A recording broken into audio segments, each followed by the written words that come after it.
Oke guys, ketemu lagi dengan saya Kai di channel ini. Nah, di sesi kali ini saya kedatangan tamu yang benar-benar spesial nih guys. Jadi ini kehormatan banget bisa kedatangan sama teman saya ini karena beliau ini salah satu orang Surabaya yang sangat menginspirasi sekali.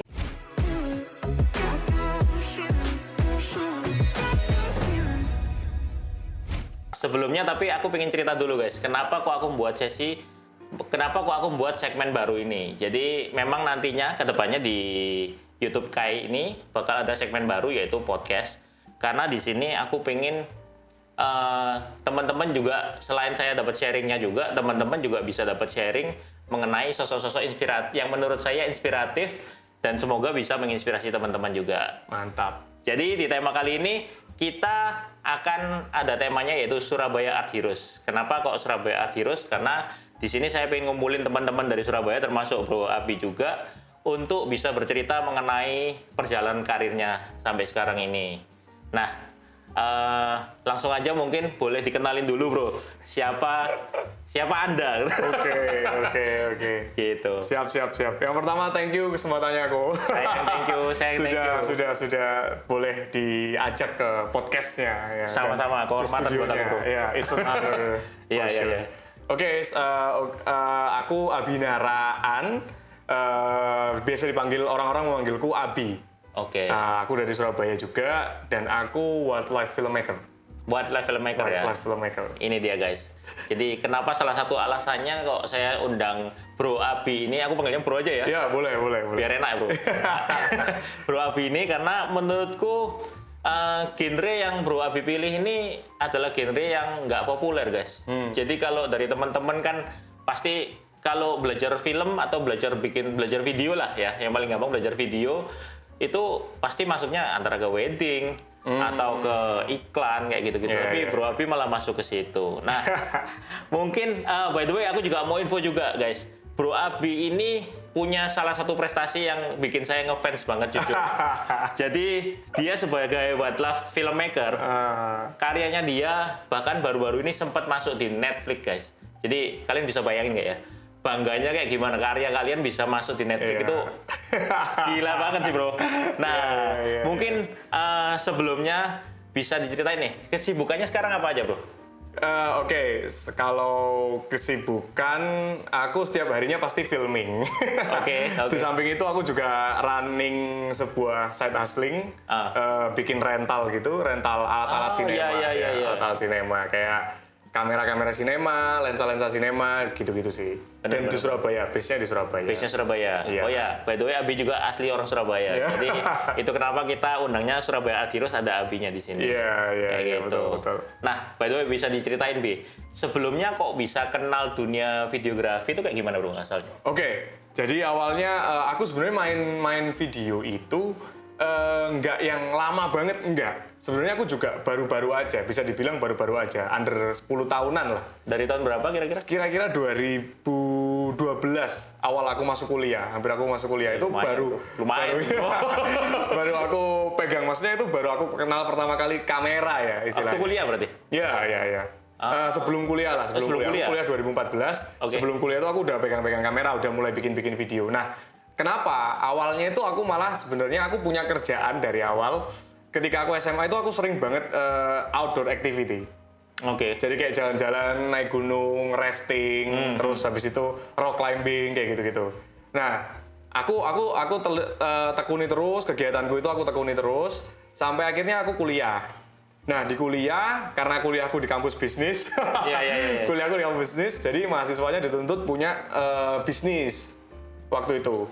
Akhirnya aku malah bikin sebuah adventure trip, bukan foto video dulu. Oh, tapi ini kampus nih? Kampus. Okay. Aku bikin adventure trip. Nah, orang-orang, klien-klienku yang dimana notabene itu teman-temanku, sebenarnya ngikut tripku itu hanya untuk mendapatkan foto atau videonya.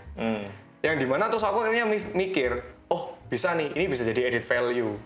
Kalau kamu ikut tripku, aku kasih bonus video yang oke. Nah, daripada sekedar hanya pakai handphone. Itu waktu tahun berapa tuh, bro? Sekitar 2013-2014. 2014. Berarti masih belum zaman mirrorless ini? Waktu itu sudah 6.000. Oh, udah ada. Oke. Tapi waktu itu aku belinya GoPro Hero 3. Itu yang kamu pakai? Iya, dan itu adalah awal-awalnya GoPro Hero 3 Black. Aku jual handphoneku. Iya. Aku waktu itu jual iPhoneku, aku downgrade ke iPhone yang lebih lama, terus aku beli GoPro. Nah, dari situ aku mulai mengenal foto video. Aku sambil nge-trip, sambil dokumentasiin teman-temanku. Sambil aku akhirnya ngulik kan. Aku ngulik, kebetulan aku juga anaknya geek sama yang namanya teknologi. Aku cukup ngoprek banyak hal, terus akhirnya aku tahu, oh kayak gini, oh ternyata seru juga main kamera. Nah, awalnya yang nge-trigger malah karena hobiku ngoprek sesuatu. Jadi bukan karena foto videonya. Dan waktu itu Instagram masih didominasi orang-orang yang fotonya pakai handphone. Berarti bisa dibilang otodidak gitu, Bro? Sangat otodidak. Sangat otodidak. Aku sangat otodidak. Dan setelah lebih dari itu, aku berkembangnya ya dari komunitas dalam kampus. Aku ikut UKM fotografi, videografi. Iya. Aku ikut kepanitiaan banyak, dan kepanitiaannya itu berhubungan dengan dokumentasi kampus. Di mana nih kuliahnya? Di Ciputra. Di UC ya? Iya, di UC. Oke, dan lagi-lagi di Surabaya. Iya. Itu aku kuliah di UC, di Ciputra. Terus setelah itu dari situ berkembang ke teman-teman, kita belajar bareng, banyak ikut workshop, terus beberapa kali ikut lomba-lomba gitu dan menang. Dan itu hasilnya kamu kasih ke teman-teman berarti pada saat itu? Pasti. Gimana responnya mereka waktu itu? Ya karena itu tadi yang aku bilang, pada zaman-zaman tahun segitu itu Instagram masih dipenuhi dengan orang-orang yang foto pakai handphone. Karena kan waktu itu masih banyak hashtag yang keren kayak iPhone Nation, shot on iPhone, kayak gitu-gitu. Jadi ada sesuatu yang diambil bukan dari handphone, misalkan dari GoPro, itu pasti akan stand out. Dia akan pasti menjadi pembeda. Keren nih gitu. Nah, bagi mereka pada waktu itu difoto dengan pakai GoPro, pakai selfie stick, itu udah keren banget. Apalagi dengan background alam ya. Benar. Kan pasti nggak biasa. Terus di tempatku juga itu waktu itu di kalanganku sangat-sangat laku keras. Nah, sampai ketika aku bosen, buka OpenTrip itu udah capek banget. Terus untungnya juga nggak seberapa. Kayak, waktu itu aku ekspektasinya sih kayak, ini bisa lah buat sehari 1 bulan 2 kali. Ternyata sampai demand-nya tuh 1 minggu ada terus. Loh, sorry tak putus. Iya. Berarti ini sudah bukan lagi tugas kuliah tapi jadi bisnis nih? Iya. Jadi sampingan ya? Iya, karena itu tadi, di tempatku harus ada bisnis. Iya. Harus ada bisnisnya jalan, kayak gitu. I see. Nah, lepas dari situ ya udah karena capek jalanin trip, aku langsung shiftingnya ke apa sih yang bisa jadi duit setelah ini? Ya udah, foto video. Itu pun karena tugas. Karena di mata kuliahku dulu ada namanya media psychology sama video design, sama satu lagi bisnis apa, aku agak lupa sih subjeknya apa. Yang mengharuskan tiap kelompok tuh bikin video. Jadi video iklan, video campaign gitu-gitu. I see. Tapi berarti kuliahmu ini bukan perfilman? Bukan, aku nggak kuliah film. Jurusannya? Aku media psychology, lebih ke DKV dan Ilkom. Ya tapi masih nyambung lah ya. Iya, harusnya. Masih nyambung masih ya, ada. karena tetap dibutuhin skillnya untuk creating konten juga. Iya, betul. Gitu ya. Betul. Nah, karena dari tugas itu sih, sebenarnya dari tugas-tugas bikin video campaign, gimana cara copywritingnya, gimana itu dari situ belajar banyak. Setelah itu tahu kalau ini bisa menghasilkan uang, ya udah aku bekerja di situ. Jadi awalnya memang mindsetku, ya udah karena aku hobi, aku punya alat, ya udah aku kerjain sekalian. Dimaksimalin. Iya. I see. Gitu. Nah, terus kalau misalnya aku tanya nih bro, berarti dari dulu lebih banyaknya video ya daripada foto ya? Aku video, dari awal aku video. Video dari awal ya. Kalau menurut Abi sendiri nih, ya panggilannya kan Abi tuh ya. Menurut Abi sendiri, seni itu menurutmu kayak gimana sih bro? Seni terutama lebih ke sinematografi ya? Oke, seni itu gimana? Sebenarnya kalau ngomongin seni ini sangat-sangat nggak bisa objektif.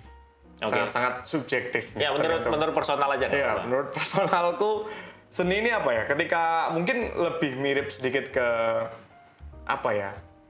Aku nggak bisa nyebut itu passion sih. Maksudnya sejajar dengan passion. Tapi ketika melakukan sebuah seni itu, kita menciptakan sesuatu yang kita banget dan kita enjoy, kita happy. Sesimpel itu sih kalau menurutku. Apapun menurutku bisa jadi seni. Kalau misalnya kita udah ngomongin di industri kreatif. Karena udah sangat-sangat subjektif kan. Bagaimana orang menilai, bagaimana orang melihat tuh sangat-sangat subjektif. Dan di situ letak seni. Jadi kita, apapun yang kita ciptakan in a creative way, itu adalah seni, harusnya. Kalau menurutku setuju. Dan sesuatu yang nggak demanding, sesuatu yang kita lakukannya itu secara freely gitu. Ya udah kita kayak, yuk kita bikin aja, kita bikin aja kayak gitu. Dan melibatkan ya banyak taste kita, referensi kita, terus habis itu sudut perspektif kita dalam melihat estetika kayak gitu. Sesimpel itu sih. Dan yang penting nggak ada tolak ukurnya tapi ya. Kalau aku nggak bisa, aku bahkan sampai hari ini nggak ngerti gimana nih standar keberhasilan sebuah seni itu yang gimana? Apakah yang diapresiasi banyak orang? Apakah yang mendatangkan revenue stream? Aku nggak ngerti sebenarnya. Karena tolak ukurnya beda-beda tiap orang. Pasti, karena dari awal balik lagi ya seni sangat-sangat subjektif tergantung pada kita. Ya.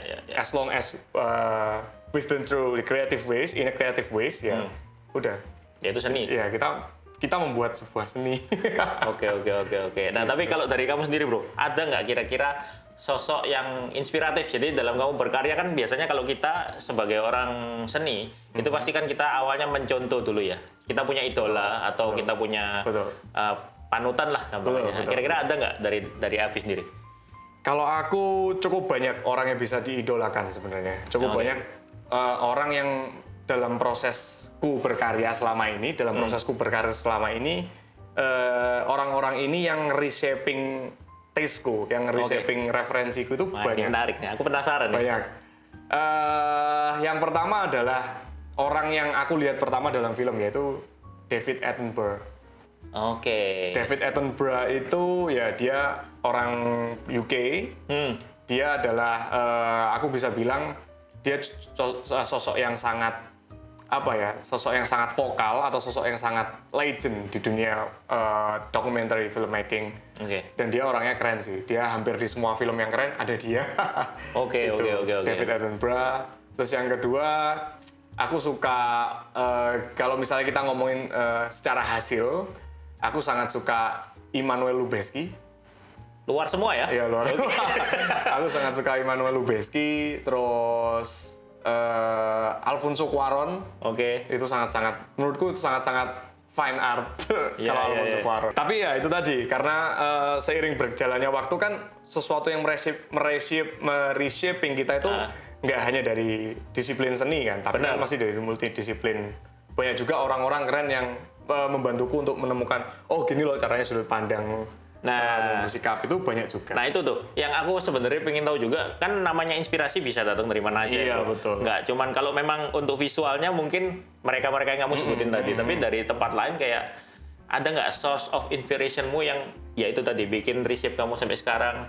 Kalau inspirasi untuk tetap terus haus akan ilmu, terus belajar itu aku Indonesia satu sih. Siapa nih? Bisa dibilang sosok Gita Wirjawan tuh menurutku sangat-sangat dia orang yang belajar banyak multidisiplin, dia orang yang keep up dengan teknologi dan informasi. Itu menurutku aku cukup mengikuti beliau, cukup membuatku untuk haus akan informasi, haus akan perkembangan kayak gitu sih. Itu membuatku untuk tetap aku ternyata nggak tahu apa-apa nih. Ya udah, aku lagi mencari tahu. Dia ngomongin apa sih gitu. Dia lagi ngomongin apa sih kayak gitu. Iya. Di balik itu dia orang yang keren sih. Kan meskipun dia bukan dari bidang seni tapi dia edukasi kan ya. Edukasi. Dia lebih fokus ke edukasi. Itu keren sih. Menurutku Pak Gita keren. Benar-benar. Aku setuju sih kalau dari podcastnya Pak Gita sendiri kan juga beberapa kali sempat dengerin ya. Memang inspiratif dan deep banget kalau bahasnya. Betul. Iya. Terus kira-kira kalau boleh tahu, sekarang ini kan profesinya bisa dibilang sebagai dokumenter filmmaker. Kan? Tapi sebelum kamu jadi itu, setelah dari kuliah ini kan masih ada gapnya nih time-nya. Dari kuliah bikin konten-konten untuk teman-teman. Nah selama perjalanan apa langsung jadi dokumenter filmmaker atau di tengah-tengah ini masih ada nyoba karir A, karir B, karir C? Bisa ceritain nggak prosesnya tuh? Menarik. Aku agak sedikit lupa sebenarnya. Kayak awal memang aku terjun di dunia audiovisual, industri ini ya, di industri perfilman. Aku nggak langsung ke documentary filmmaker. Tapi memang dari awal aku ada approach untuk ke situ. Dimulai dari tugas-tugas akhir, tugas-tugas dari kuliah itu? Iya, dari kuliah. Aku udah bikin dokumenter banyak. Wow. Bahkan aku secara aktif ikut festival film dokumenter, tapi dalam artian aku bounty hunter. Ada prize poolnya gede, aku ikut. Kayak gitu. Aku sering banget. Aku beberapa kali submit lomba-lomba istilahnya ya, lomba-lomba documentary filmmaking dan beberapa kali menang. Go Video Gojek. Oh ya? Itu juara 1 documentary. Oh, ini aku baru tahu loh guys. Gila. Ya, terus Panasonic yang filmmaker. Hah? Ya itu aku juga ikut submit. Menang juga? Enggak, kebetulan enggak. Terus Amarta aku ikut. Amarta filmmaking waktu itu ada lomba yang nggak tahu kenapa sayang banget sekarang udah nggak ada. Itu Gojek Go Video juga udah nggak ada kan sekarang. Nah itu aku ikut terus submit dokumenter. Tapi berarti kamu dari dulu udah tahu ya bro, mau pingin kemana tuh udah tahu, berarti udah ada bayangan. Sebenarnya kalau misalnya tahu mau kemana pasti ke industri perfilman. Oke. Pasti. Tapi apakah aku akan berakhir di masuk ke documentary filmmaking atau ke fiction, feature filmmaker atau yang lain-lain kayak gitu, aku nggak ngerti. Atau ke iklan. Iya. Aku nggak ngerti. Dijalanin semua. Iya, aku nyoba semuanya. Jadi waktu seiring berjalannya waktu, aku kenal dengan banyak orang, kenal dengan banyak production house di Surabaya yang menurutku sangat-sangat keren. Mereka punya banyak klien. Mereka ngerjain apa? Iklan. Oke, aku ngerjain iklan.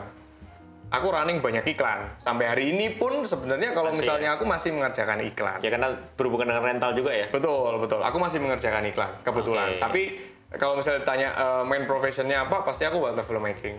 Jadi kayak misalnya ada job yang belum confirm, kayak misalnya ada job wildlife belum confirm, aku nggak berani ngambil iklan. Padahal jobnya belum confirm.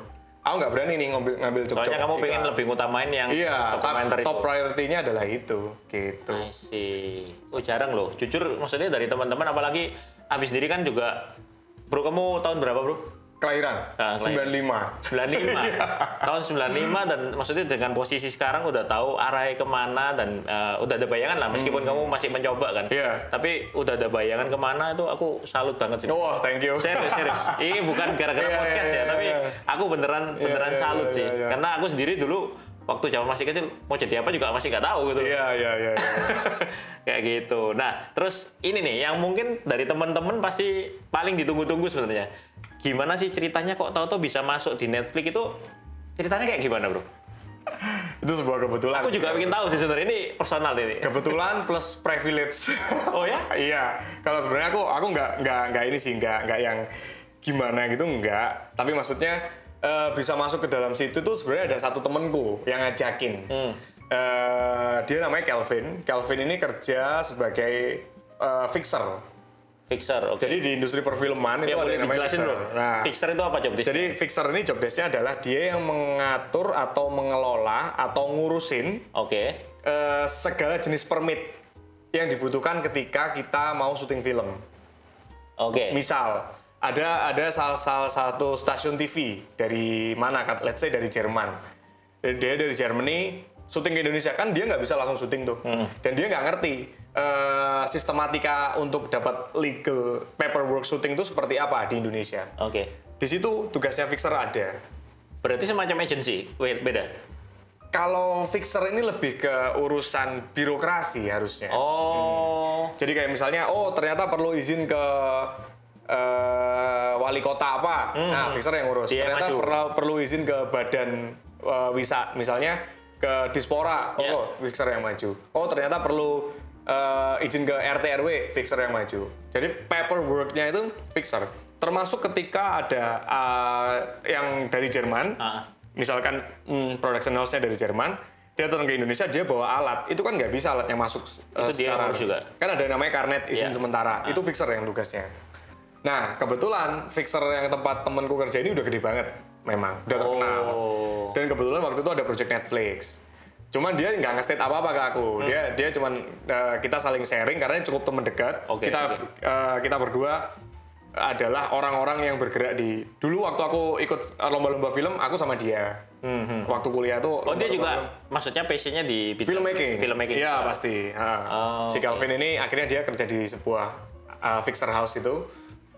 Setelah itu dia nginfo, aku setelah ini ada project nih tentang science natural history. Kamu fit banget nih gini-gini. Tapi dia nggak bisa ngajak. Karena kan dia fixer, dia bukan tim produksinya waktu itu. Terus aku bilang, boleh dong kalau ada apapun lah aku boleh, karena dari dulu pengen banget. Pengen banget kayak gini. Ya udah, terus akhirnya ya udahlah nanti kalau ada aku ajak gitu. Itu 2019. Nggak langsung berarti? Enggak, 2019. Tapi di samping itu aku masih belum running wildlife filmmaking nih. Aku masih ngerjain iklan apa di samping-samping itu kan nggak mungkin kan aku diem aja. Ya. Terus Tutup ya. Iya. 2019 terus akhirnya dia datang lagi 2020 ngabari. Terus kayak dia sering kali sih kayak dia di lapangan lagi ngoprek alat atau apa, ada suatu hal yang dia nggak tahu atau dia butuh, dia telepon aku. Bro ini gimana caranya? Bro tahu nggak ini beli di mana? Oke. Bro kamu punya nggak ini yang bisa aku pinjam atau bisa aku beli gitu. Jadi kita tetap keep in touch gitu. Iya. Kita masih ngobrol, terus setelah itu mungkin aku nggak tahu pembicaraan apa yang terjadi antara dia dan tim produksinya ya, aku nggak ngerti. Iya. Pokoknya yang jelas temenku ini ngomong ke produsernya, kalau misalnya butuh kru tambahan, nih aku ada nih temen lokal, dia bilang gitu. I see. Nah, tapi setelah itu terus aku dikenalin sama satu orang produsernya. Terus aku banyak melakukan maksudnya ngobrol pakai online. Zoom waktu itu ya, online karena COVID lagi tinggi-tingginya. Iya. Kita ngobrol online terus dia ngomong, "Oke, aku coba deh kamu nanti satu segmen, satu hewan maksudnya." Kan di filmku tuh banyak hewan tuh. Iya. Coba deh kamu ikut dulu satu hewan. Bisa nggak kamu keep up sama timnya kita gitu. Di mana tuh? Di Sumatera Utara, di daerah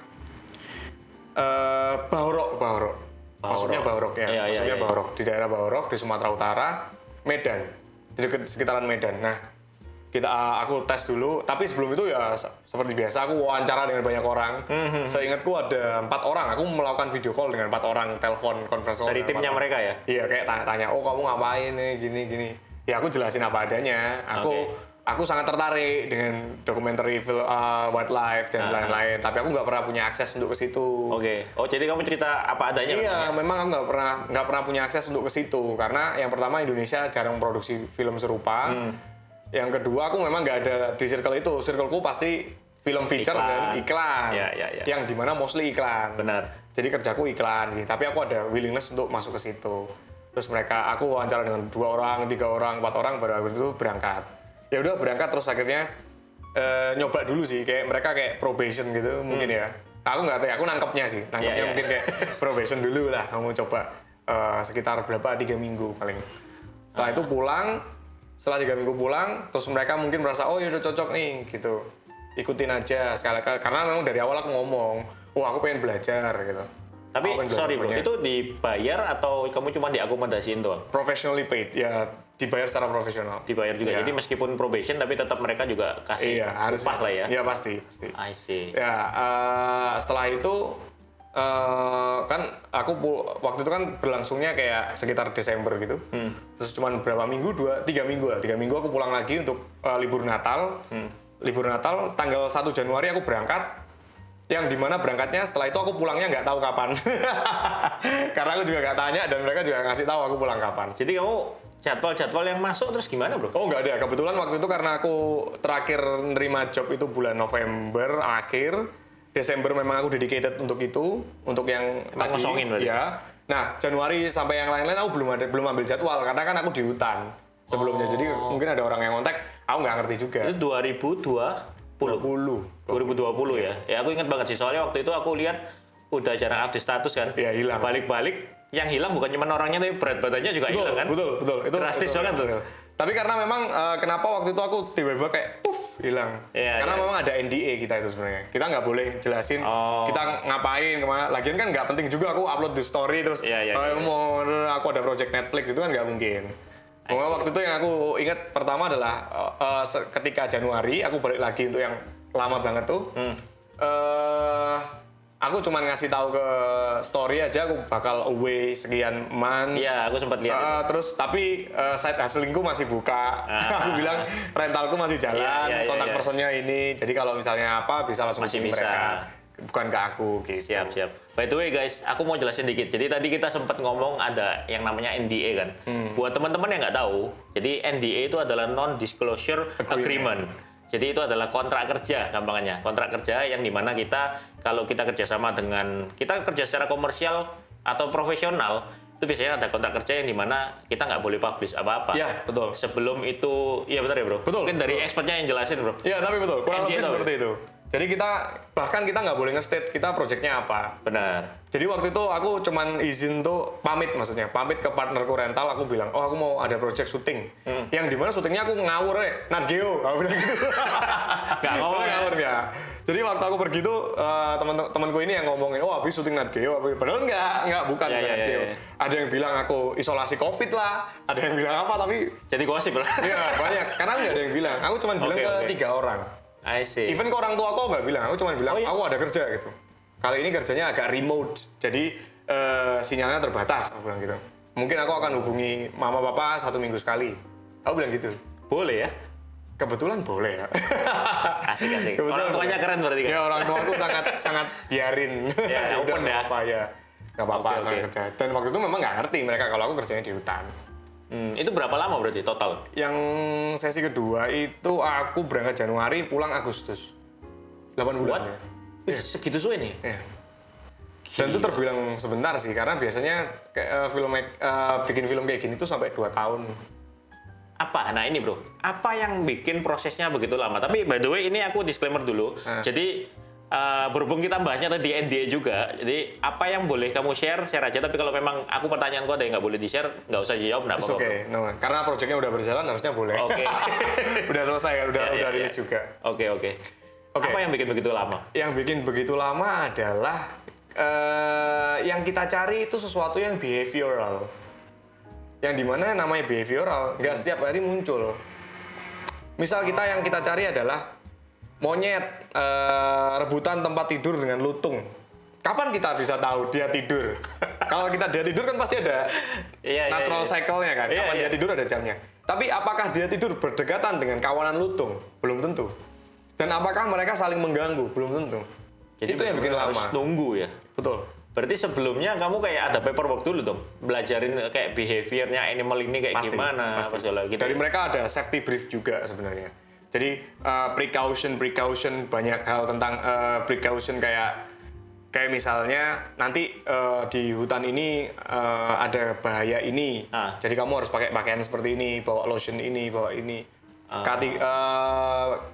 Kotak perobatan-perobatannya udah lengkap. P3K-nya udah lengkap. P3K-nya udah lengkap. Udah lengkap. Begitu pula baju-baju yang harus dipakai apa itu udah bisa semua kita baca. Bahkan sampai kalau misalnya ada emergency, kita hubungi kemana, terus evakuasinya melalui apa? Melalui air ada, melalui udara Dihubungin, ada. berarti mereka nggak nemenin ya? Di beberapa segmen ada yang aku jalan dengan tim, di beberapa segmen ada yang aku sendirian. Nggak ada yang barengin? Enggak, sendiri. Sendiri? Literally sendiri. Sendiri? Sendiri, 1 orang. Dan itu berapa lama bro? Yang aku sendirian tuh 3 bulan. 3 bulan sendirian? Iya. Kurang lebih. 3 bulan. Iya, 3 bulan. 2 minggu, 4 minggu. Iya, 3 bulan. 2 bulan lebih 3 minggu lebih tepatnya. Hampir 3 bulan. Gila. Itu sendirian. Di ketinggian 3.400 dengan suhu paling hangat 18 derajat. Sorry, ini Indonesia kan? Indonesia. Di Aceh. Oh. Di ujung Indonesia, di Aceh. Nah terus kalau kayak ngurusin untuk supply-nya, jadi kayak untuk makanan dan lain-lain kayak gimana? Jadi basically gini, tempatku syuting, karena kenapa waktu itu sendirian aku jelasin dulu, kenapa waktu itu sendirian, karena yang aku cari adalah behaviornya dari harimau. Dia instingnya tajam banget soalnya. Pertama, kedua kalau misalnya terlalu banyak distraksi dia nggak akan datang. I see. Makanya kenapa sangat-sangat highly recommend untuk sendiri. Dan itu sendiri itu dalam artian aku berubah jadi batu dalam tenda 1 kali 1 meter gitu. Nggak boleh kemana-mana udah? Enggak. 1 kali 1 meter, belakangku adalah aku ada extension lagi kecil untuk aku tidur sama storing barang-barang dan makanan. Lah itu tapi bangunnya untuk tempat sleepingnya dan tempat untuk anunya? Menarik. Jadi dari lokasiku syuting, dari desa terdekat tempatku, misalnya aku udah OTW dulu nih dari Medan. Dari Medan ke lokasi ini itu 2 hari naik mobil. 2 hari? Ya udah 2 hari. Tapi kita memang berjalannya jam 8 pagi, maksimal jam 5 sore sudah hotel. Karena ada safety prosedurnya dari Netflix seperti itu. Lalu 2 hari kita sampai lokasi, kita prepare. Dari desa terakhir ini ke tempatku syuting, itu jalan kaki. Oke. Selama 10 hari. 10 hari. Berarti nggak mungkin buat bolak-balik ya? Nek sudah sampai di tempat lokasi udah di situ terus ya? Iya. 10 hari. Wow. 10 hari jalan kaki, naik turun, lewat sungai-sungai lebar, pakai tali. Karena kalau nggak gitu hanyut. Jadi high risk banget, High risk banget ya. Terus setelah 10 hari, ini aku di satu harinya kita berjalan kurang lebih 4 sampai 6 jam jalan kaki. Yang nganter aku untuk satu orang filmmaker aku, yang nganter itu 35 orang. Untuk safety precaution-nya itu tadi. Iya, karena mereka bawa 35 orang ini porter ya, porter dari desa setempat. Mereka bawa kamera long lensku yang 12 kilo, mereka bawa kameraku, mereka bawa bateraiku, baju-bajuku, tendaku, semua mereka yang bawa. Aku nggak bawa apa-apa sih sejujurnya. Aku cuma bawa pakaian pribadi untuk karena jalan. Karena kan kamu nyimpen tenaga juga ya, betul. Untuk kerja ya? Betul, sama makanan snacking lah. Oke. Itu perjalanan 10 hari, sampai di tempatku aku di drop. Oh sorry, sampai di ada pos induk, jaraknya masih sekitar 4 jam dari tempatku. Itu semua barang di drop di situ. Setelah itu terus kita jalan kaki besoknya, tapi dengan tim kecil untuk pindah-pindah yang dibutuhkan aja. Ya, yang dibutuhkan di tempatku aku dikasih. Tapi berarti kalau dari yang aku nangkep ya bro, setelah kamu di tempat syutingnya, itu berarti nanti kalau kamu butuh apa-apa ngambil di pos induknya. Nah, aku nggak boleh. Oh nggak boleh? Orangnya yang datang. Tapi mereka ada di situ terus? Ada, tapi kan tetap jauh dari mana-mana. Oh. Even aku misalnya nih kena badai, terus kena petir, meninggal. Iya. Mereka baru bisa nemuin aku mungkin 4 jam setelahnya atau 6 jam setelahnya. Oh, tapi berarti mereka ada jadwalnya gitu ya? Berapa sekali janjian dulu? Oh, enggak. Komunikasinya gimana? Aku pakai telepon satelit, tapi bukan ke mereka. Ke bosku yang ada di UK. Di si produser. Nah, tiap hari, tiap jam 7 malam aku telepon. Kayak, Pak, gini, aku report ya. Dan bosku selalu sih, yang bikin aku salut kerja dengan mereka itu, yang diutamakan adalah happy. Pertanyaan pertama yang mereka selalu tanyakan adalah, Abi, are you happy? Udah. Wow. Udah, itu aja. Selalu mereka bilang. Even aku ada task yang aku harus ngambil filmnya itu di ketinggian 45 meter, jadi pakai tali aku naik. Pohonnya? Iya, di pohon 45 meter. Oh, sorry, 35 meter. Di atas 35 meter aku naik, terus waktu aku proses untuk itu, bosku telepon dulu. Sebelum aku naik, bosku minta telepon. Si produsernya minta aku telepon dulu. Aku telepon sambil dia bilang, Abi, are you happy? Lagi. Dan dia ngomong, kalau misalnya nanti kamu nggak yakin, kamu boleh turun. Kamu boleh pulang. Rugi dong mereka? Ya, tapi keselamatan kan. Utamanya itu? Iya. Yang penting safety dulu. Bukan filming dulu. Percuma karena kalau misalnya filmnya bagus tapi memakan korban. Benar. Nah, mereka itu nggak mau. Mereka karena memang resikonya tinggi banget yang kayak kamu. Even aku udah di cover asuransi berapa ratus juta hanya untuk satu orang, mereka tetap nggak mau. Iya, tapi kan gimana nyawa lebih berharga dari berapapun uangnya kan. Betul, itu yang aku bikin salut. Oh, ternyata gini kerja secara profesional dengan orang sana gitu. Maksudnya benar-benar dihargai sebegitunya gitu. Wih. Mungkin terlepas dari wildlife filmmaker, di profesi-profesi atau genre-genre lain mungkin seperti itu. Cuman aku belum pernah menemukan aja di levelku. Gitu. Iya. Nah, aku yang pernah masuk kebetulan hanya wildlife filmmaker. Jadi aku tahunya cuman itu. Mungkin akan berlaku sama ketika mereka syuting iklan, mereka syuting feature film, mungkin akan sama. Cuman belum experience in person. Nah, aku belum experience aja gitu. Yang baru experience yang ini ya. Yang wildlife filmmaking. Nah, by the way tadi kan Abi sempat cerita juga, Bro. Berarti kamu pada saat kamu syuting itu dibagi tugasnya. Kebetulan kamu dapat tugasnya untuk yang Tiger, benar kan? Berarti pada saat bersamaan ada tim lain dong, yang untuk dokumentari yang animal lainnya. Ada, betul. Berarti pencar gitu ya? Betul. Nah, waktu itu ada satu orang dari dari Prancis. Dari France. Oke. Dari Prancis ada orang legend juga, bapak umur 70 tahun. Itu legend banget, namanya Pak Alain.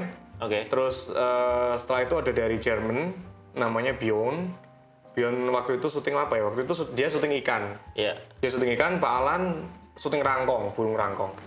Nah, aku Tiger. Maksudnya di pulau yang sama, misalnya Sumatera. Iya, kita Sumatera semua. Tapi kita nyebar kemana-mana. Dan kita nggak komunikasi. Nggak ketemu juga kan ya? Nggak ketemu. Kita ketemunya waktu, ya misalnya kita break nih semua, terus kita balik ke hotel. Iya. Di hotelnya di Medan. Tapi kan di Medan mungkin ketemunya di lobby lo. Wah, udah boleh ya ngobrol. Iya. Masih hidup? Oh, masih. Pasti pertanyaan gitu ya sering ya? Oh, masih hidup kamu? Gitu pasti. Karena memang hutan Indonesia se-isolated dan se-remote itu. Aku berani jamin paling susah di antara semuanya. Indonesia? Iya. Kalau misalnya mungkin aku nggak ngerti sih, aku belum pernah keluar ya. Tapi mungkin wildlife di luar negeri udah terfasilitasi secara aksesibilitas ya. Akses dan lain-lain. Kalau di sini kan nggak. Tradisional banget soalnya. Ya, ini hutannya ini dan yang kedua yang ribet pasti birokrasi kan. Tapi justru di situ yang bagusnya ya. Itu yang buat tropical wildlife ini kayak quite challenging. I see. Wih, aku gak nyangka sih sekeren ini ternyata. Gila. Gitu. Dan by the way, yang salah satu yang bikin aku penasaran setelah kamu ceritain kayak semuanya ya bro, mulai dari resikonya, terus susahnya kayak gimana perjalanan 10 hari, jalan kaki berapa 10 jam ya? 6 jam, 4 sampai 6 jam. 4 sampai 6 jam. Apa yang bikin kamu kok tetap milih kerjaan yang seperti ini? Wah ini panjang sih. Sebenarnya karena yang aku cerita tadi ya. Sorry. Aku dari awal mungkin aku bisa dibilang aku nggak bukan berarti aku sekarang di dunia wildlife terus aku cari cocokologinya, enggak. Tapi kalau misalnya aku tracing back balik itu kayak ya udah dari dulu memang aku sangat dekat dengan ensiklopedia dan dokumenter akan science gitu. Iya. Aku kayak way too curious, kayak cari-cari apa tentang sains sama natural history dari kecil. Panggilanmu mungkin ya bro? Ya mungkin bisa jadi, mungkin kan udah ada petnya gitu loh ke sana. Iya. Terus aku kayak merasa dulu waktu aku kecil lihat Nat Geo tuh kayak mikir ini syutingnya gimana ya. Terus pernah aku juga nonton orang yang ngikut banteng migrasi dari Amerika Utara kemana itu, dia jalan kaki ikut bantengnya, dan aku merasakan gimana ya kalau aku bisa ada di situ. Jadi rasa penasarannya gede. Iya. Memang aku dulu kepo soal wildlife filmmaking. Tapi nggak ada jalannya ke sana gitu. Iya. Dan aku kayak deket banget sama hal-hal seperti itu, kayak ada dokumenter science atau hewan. Aku pasti nonton. Emang suka ngamatin Iya, soalnya. pasti nonton. Bahkan waktu ada Netflix pernah punya blue chip film namanya Our Planet soal dokumenter. Mungkin teman-teman juga udah banyak nonton karena itu terkenal banget. Itu aku cari semua namanya tuh satu-satu. Ini siapa sih orangnya gitu. Terus aku follow di Instagram. Wow. The power of manifesting itu real kalau Benar. Nah itu dari situ terus aku merasa juga, ini keren. Terus aku mencoba untuk cari nama-nama orang wildlife di Indonesia. Memang kebetulan yang top notch tuh aku merasa masih sedikit, masih sangat kosong gitu. Iya, sementara lahannya di Indonesia ini gede banget untuk itu. Mendukung banget ya. Sangat mendukung banget. Karena Indonesia kayak ibaratnya di samping rumah kita ini biodiversity-nya udah banyak banget. Iya. Kalau mereka kan perlu ke sini dulu. Kalau dari UK misalnya, dia perlu ke Indonesia. Kita di Indonesia tinggal di Jawa, tinggal mau kemana, udah deket gitu. Makanya aku melihat, ini sebuah lahan yang hijau dan bagus secara prospektus karir. Iya. Itu yang pertama. Yang kedua, makanya kenapa aku milih itu kan secara prospektus karir bagus. Yang kedua itu belum ada, sangat disayangkan. Bahkan produserku ngomong gini, sayang sekali.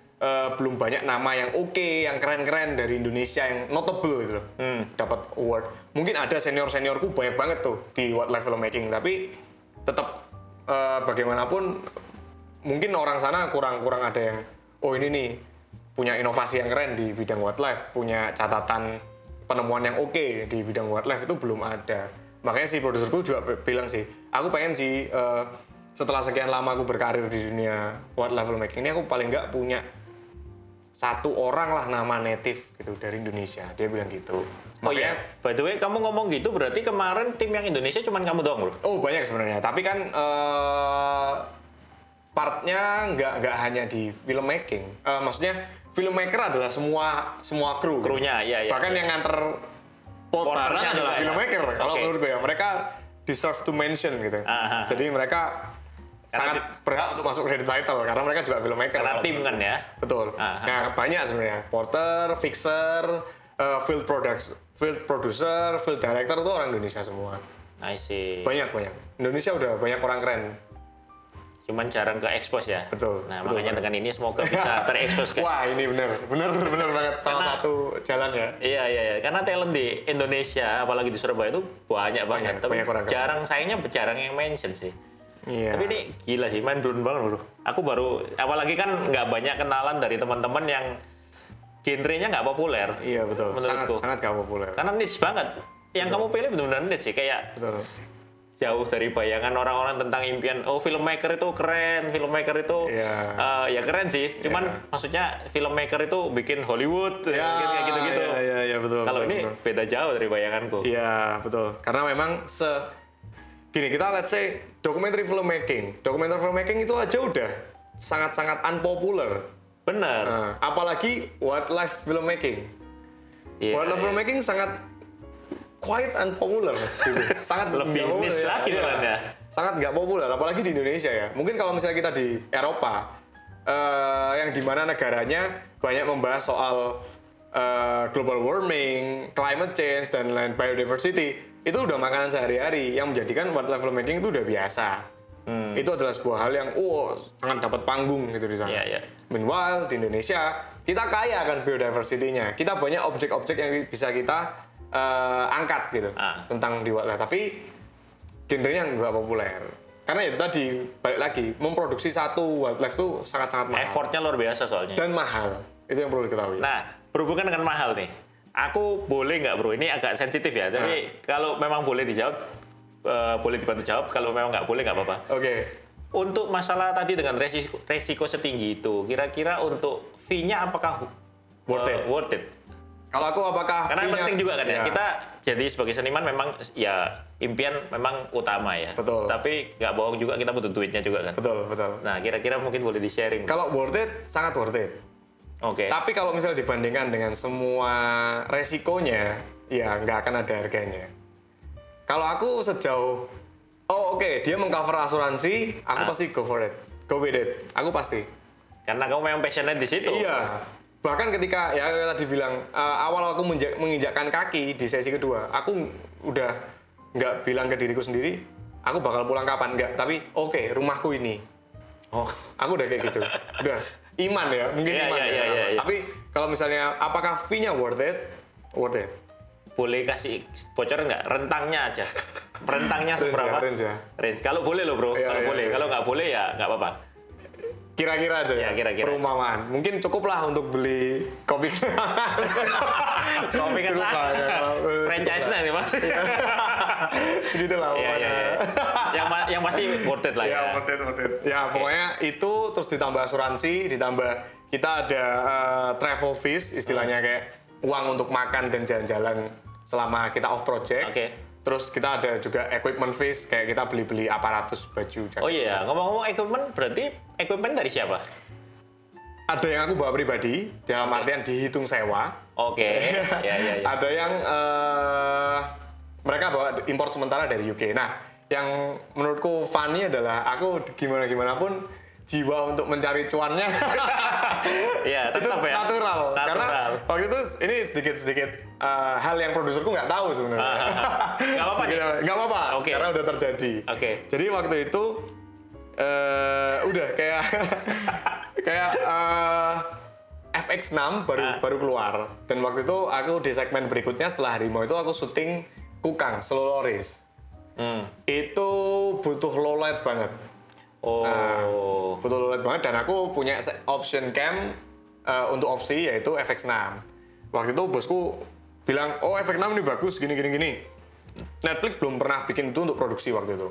Jadi bisa dibilang mungkin ya aku bisa mengklaim FX6 pertama yang dipakai di Netflix itu ya project kemarin. Berarti belum Netflix approve waktu itu? Sudah. Sudah. Tapi belum ada guideline-nya ya. Baru ketika kita sounding, kita akan pakai FX6, Netflix baru mengeluarkan user guideline.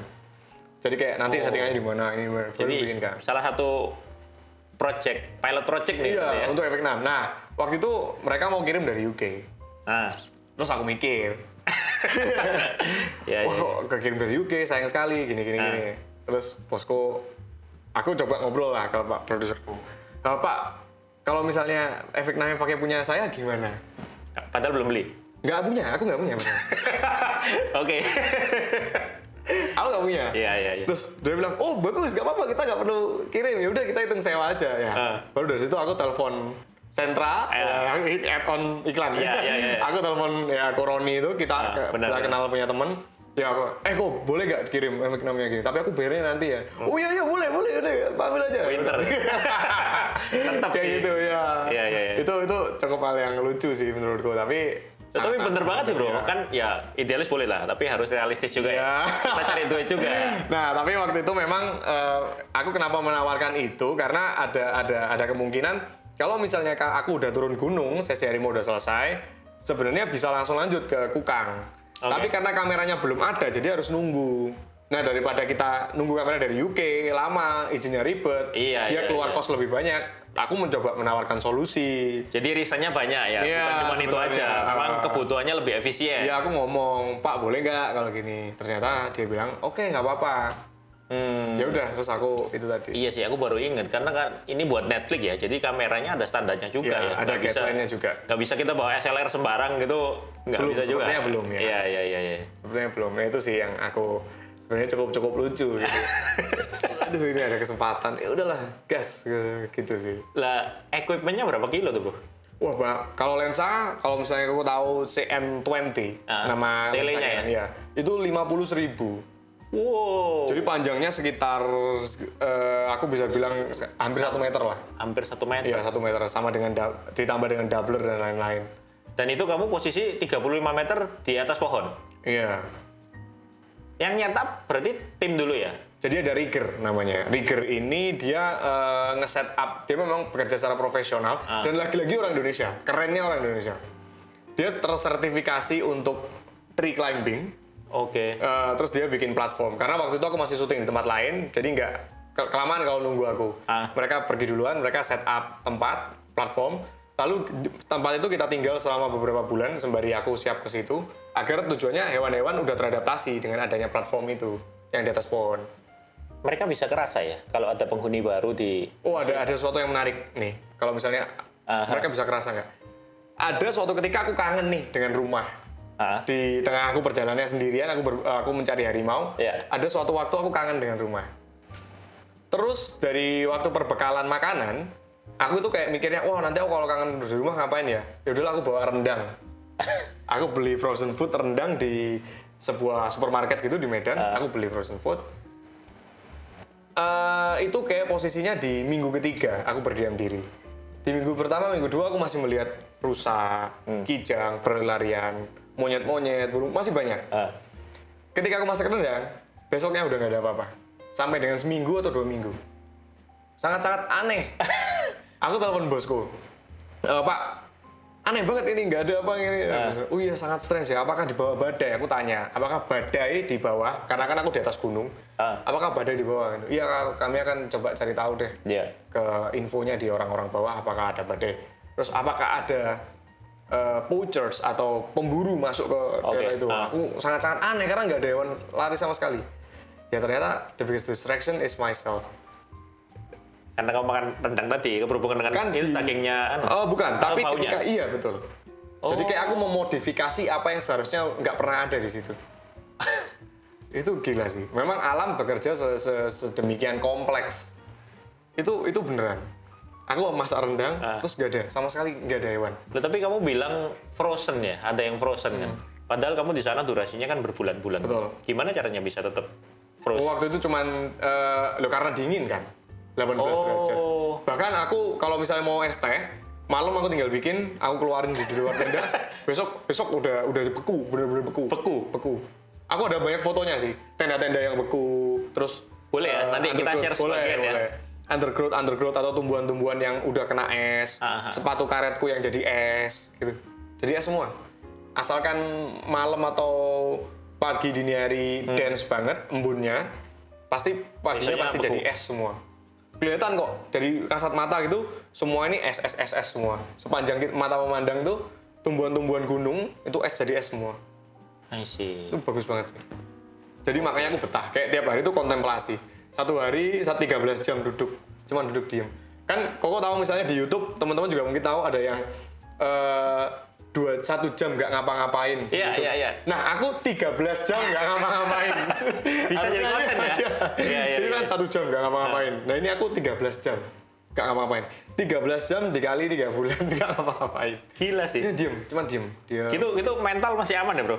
Aman ya? Sangat aman karena kita menghirup udara yang bersih, terus pemandangnya bagus, terus kebetulan aku juga sangat-sangat suka outdoor activity, mungkin tuh membantu juga. Jadi kayak tiap hari contemplating, kadang itu ketawa-ketawa sendiri, nginget teman-teman, oh dulu sama temanku gini, wah terus ketawa-ketawa sendiri gitu-gitu. Iya. Karena kita nggak boleh dengerin musik sama sekali, iya. sama sekali. Tapi elektronik yang bawa apa berarti? Aku handphone, telepon satelit sama kamera-kamera. Tapi handphone nggak ada sinyal juga ya? Nggak ada. Cuman buat dokumentasiin yang Iya mobil betul, tadi ya? betul. Aku hanya I see. untuk apa namanya, apa istilahnya, pribadi doang, untuk rekaman pribadi doang, gitu sih. Oke. Ya. Nah, terus ini nih, sebenarnya tadi ini sudah menjawab sebagian besar pertanyaanku ya bro. Aku pengen tanya, jadi selama kamu berkarir dari belajar video di awal sampai sekarang, kira-kira pengalaman, kalau tadi seru-seru semua ya, pengalaman terburuk apa yang pernah kamu alamin bro? Waduh, pengalaman terburuk apa?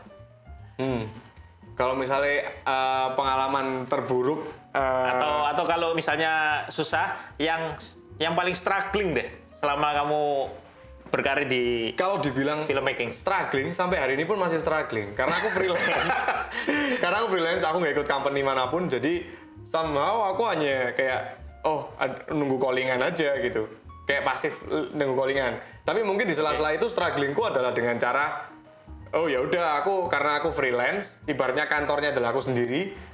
Mungkin teman-temanku dari yang punya PH atau apa ya mungkin ya, spend money-nya untuk beli mobil, properti gitu. Aku nggak bisa, karena kantornya adalah aku spend money untuk beli alat lagi gitu. Jadi meanwhile teman-temanku udah punya ini. Aku, kamu punya apa? Ya aku baru punya efek 6, aku punya ini. Yang dimana kayak aku baru punya tripod gitu. Yang dimana mungkin harganya sama dengan itu. Struggle-nya apa ya? Istilahnya ada salah satu temanku juga ngomong, being freelance ini adalah seni untuk menahan diri. Seni ngempetnya itu loh. Ngempet untuk spend money untuk hal-hal yang unconscious buying itu jauh lebih banyak. Itu Tapi berarti kalau pas prosesnya kamu yang tidur di atas pohon dan sebagainya, menurutmu nggak struggling tuh ya? Ya itu part of the process kan, part of the job. Jadi ya aku udah tanda NDA dan itu konsekuensi atau hal yang memang aku harus lalui gitu. Bukan hal yang berat berarti ya? Kalau aku menganggap apakah itu hal yang berat? Enggak, karena aku punya motivasi yang kuat, pasti kan. Karena aku mempunyai, ini loh, aku living my dream, istilahnya gitu. Jadi aku nggak merasa itu sesuatu berat. Tapi apakah itu beresiko? Sangat beresiko. Aku bisa mati hanya dalam hitungan detik. Kepleset, jatuh dari pohon, mati. Iya sih. Naik turunnya gimana bro? Pakai tali. Bahkan tidurku pakai harness, body harness gitu. Jadi tidurku miring terus, nggak bisa lurus. Miringnya. Sama jam. Terus kan nggak bisa pasang alarm dong. Nanti hewan-hewannya. Betul. Nah karena itu aku jadinya dapat kayak natural alarm gitu. Aku tidur jam 8, bangun jam 5. Setiap hari tidur 8. Sampai sekarang? Sampai sekarang enggak, karena udah ini. Terpengaruh ya? Iya betul, banyak distraksi dan kerjaan di kota. Iya. Tapi mungkin setelah ini kalau misalnya balik lagi, aku ada long project lagi, ya pasti kayak gitu lagi. Wow. Oke. Seru banget tapi. Nah, dari semua yang kamu ceritain, ada nggak yang belum kamu ceritain tapi yang menurutmu itu pengalaman terseru? Misalnya ketemu harimau atau kayak gimana? Wah itu, kalau misalnya untuk witnessing something di hutan dengan witnessing mereka ya, maksudnya hewan-hewan di hutan sesuai dengan natural habitatnya itu sesuatu yang apa ya, beyond grateful. Serius, sampai kayak aku nggak bisa berkata-kata kayak, ternyata mereka kayak gini. Sama dengan kayak ibaratnya kita di rumah, sama kita di tempat orang lain kan pasti beda. Beda. Nah kita menyaksikan mereka di rumahnya gitu. Itu benar-benar wah gila. Dan aku menyadari juga bagaimana bumi ini udah berubah gitu. Maksudnya alam udah berubah, udah nggak bisa ditebak, sangat-sangat nggak bisa ditebak. Dan itu malah membuatku untuk menjadi manusia yang ternyata aku ini nggak tahu apa-apa gitu. Aku ini sangat-sangat kecil gitu. Terus aku jadi juga bisa menghargai kayak dari situ ya. Akhirnya aku punya pemikiran untuk kita ini cenderung sebagai orang, aku ya terutama. Aku sebagai orang cenderung melihat sesuatu itu sesuai dengan nilai guna atau penting atau tidaknya. Misalnya, aku tahu nyamuk itu nggak penting, terus aku giniin, meninggal. Atau aku tahu nih semut ini nggak penting, aku semprot. Karena nggak penting. Nah, setelah dari situ, mungkin aku punya shifting perspektif. Jadi kayak melindungi, menghargai sesuatu itu bukan dari penting nggak penting atau guna nggak guna. Ya udah, dari bagaimana mereka living things saja. Mereka part of our life. Iya, serius. Bagian dari kehidupan. Jadi kita harus hargai juga meskipun kecil, besar, kegunaannya, seberapapun kegunaannya gitu ya. Karena aku memang, kalau di rumahku memang mereka nggak berguna. Tapi kalau aku di rumah mereka, pasti akan berbalik. Iya. Pasti aku yang akan merasa nggak berguna. Karena aku udah mengalami. Kayak aku bener-bener, aku ini nggak berguna. Aku bisa hilang dengan jentikan jari. hilang. Jadi justru lessonnya itu malah nggak cuman dari kayak pengalamannya aja, tapi dapat pelajaran yang nggak bisa Pasti. kamu dapat di dunia edukasi malah Iya ya. betul, pasti. Karena dari Pengalamannya. experience-nya. Betul, experience-nya sangat gila. Asli. Berarti aku kan pernah lihat nih bro, filmnya Walter Mitty. Walter Mitty. Nah, Ya. berarti ya. yang ada di film itu yang diceritakan kayak kan ada tuh yang fotografer wildlife ya. Iya. Itu Ada bener ya bro. harimau. Momennya memang seberharga itu ya. Yang dia nggak ngefoto. Ah. Iya. Memang iya. Bahkan dari 3 bulan itu aku hanya ketemu dia selama 6 menit. 6 menit aja. 6 menit. Wow. Kurang dari 6 menit aku bisa bilang. 5 menit sekian detik. Oke. Hanya dalam 3 bulan. Sesusah itu, se-enigmatic itu hewannya. Itu makanya kayak kenapa dia benar-benar harus kita lindungi alam, harus kita jaga, itu memang seperti itu. Keren sih. Lah, terus sekarang setelah dengan pengalamanmu yang kayak gitu tuh, next project-nya apa nih bro yang terdekat nih? Tapi Next project? yang boleh di-sharing. Jadi maksudnya Oke. apakah ada kelanjutan gitu aja lah? Oke. Apakah bakal ada kelanjutan dari Netflix berikutnya atau mungkin dari company yang lain misalnya Nat Geo Iya, atau apa? iya. Atau gimana nih? Boleh. Menarik. Aku lagi jalan juga project film panjang lagi. Ada project ya? Ada project film panjang lagi. Oke. Mungkin baru selesai dikerjakan 2023 akhir. Jadi starting next month sampai dengan 2023 akhir. I see. Dari company apa masih rahasia. Ya. Yang NDA tadi Tentunya ya. apa masih rahasia ya nanti. Siap. Tapi setelah selesai seperti biasa aku akan pasti share. Siap. Gitu sih. Ditunggu loh bro. Siap. Terima kasih banyak. By the way, terakhir nih bro, kira-kira ada message nggak yang bisa kamu sampaikan buat teman-teman mungkin yang lagi lihat ini yang mereka juga pengen jadi filmmaker, terutama kalau buat teman-teman yang pengen jadi dokumenter kayak Abi, entah itu wildlife atau dokumenter yang lainnya, kamu ada message nggak buat teman-teman yang baru atau yang lagi jalanin? Kalau menurutku ada 2 hal yang selalu aku yakini ya. Yang pertama adalah the power of manifestation, itu pasti. Itu real banget. Oke. Fake it till you make it, bener. Asalkan kita nggak pretensius. Oke. Jadi nggak apa-apa, yakini aja. Apa yang kamu mau ya udah. Karena kita kan pada dasarnya akan dipertemukan dengan apa-apa yang kita cari kan. Law Ya of udah. attraction. Iya betul itu banget. Itu ya udah kita manifestasikan aja. Dan yang kedua, untuk gagal itu sudah biasa. Karena we all fail every day. There's always something we can't succeed at. Oke. Selalu ada hal yang kita nggak bisa achieve gitu. Tapi itu normal. Untukku sebagai freelance, hal itu sangat dekat. Jadi mungkin teman-teman banyak yang freelance juga sepertiku. Nah. Kok nggak ada job, kok sepi, kok ini, ya wajar. Kok aku nggak bisa gini, kok yang lain bisa itu, ya udah, mau gimana. As long as kita berada di jalur yang benar, kita mengejar sesuatu yang benar, nggak masalah. Ya memang karena freelance seninya ya seni ngempet tadi. Sudah satu paket ya? Pasti. Gitu ya. Itu sih. Mantap. Gila, aku dapat banyak banget loh guys. Jadi pelajarannya dari ngobrol cuman ini paling sejam ya paling ya. Iya, sejam. Dari ngobrol ini dapat experience yang luar biasa yang bahkan dari ceritamu aja bro, aku nggak ngalamin langsung ya. Tapi kayak ini bener-bener the whole new world ya. Jadi Iya. dunia bener-bener yang baru, cing. Aku nggak pernah bayangin kalau oh ternyata arek Surabaya gitu ada yang bisa seperti ini loh. Gila sih, bangga banget. Iya, Dengan thank prosesnya you. kayak gitu. Siap. Oke, thank you banget bro buat sharingnya kali ini. Siap. Buat teman-teman semoga sharing kita bermanfaat ya. Buat kalian yang merasa podcast hari ini bermanfaat, kalian bisa like dan jangan lupa subscribe. Oh iya, dan jangan lupa juga untuk follow di IG-nya Abi. Iya. Nanti aku cantumin di bawah IG-nya apa bro? Abinara, A-nya 3 yang di belakang. Abinara ya? Ya. Oke, sama nanti mungkin ada IG yang lainnya jadi kayak equipment rentalnya dan Oh ya. dan yang lain-lainnya aku cantumin juga di sini. Oke, sekali lagi thank you banget buat Abi. Semoga sukses Terima terus kasih. bro. Semoga Terima sukses kasih, berkarya Ferdinand. dan Terima kasih. see you on top ya. See you on top. Mantap. Terima kasih. Thank you bro. Top. Mantap.